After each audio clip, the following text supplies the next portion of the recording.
உழைப்பின் மேலே மிகப்பெரிய நம்பிக்கை இருந்தால் அதிர்ஷ்டத்தின் மேலே நம்பிக்கை இருக்காது அப்படின்னு சொல்லுவாங்க.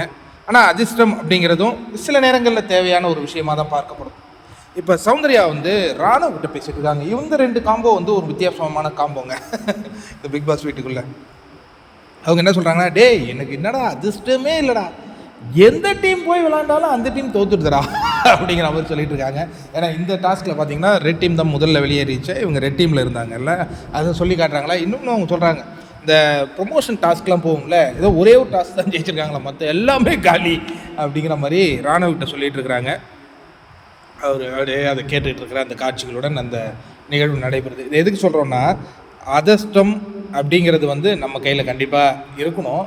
அது இருக்குமா இருக்காதாங்கிறது நம்ம கையில் இல்லை. ஆனால் நீங்கள் ஹார்ட் ஒர்க் ஒன்று போட்டிங்கன்னு வச்சிங்களேன், அதுக்கான பலன் உங்களுக்கு கிடைக்கும். அது மட்டும் என்றைக்குமே உறுதி. அதை ராணுவ சொல்லுவார்னு பார்த்தா அவர் சொல்லாத, அவர் ஏதோ பால் சாப்பிட்டுட்டு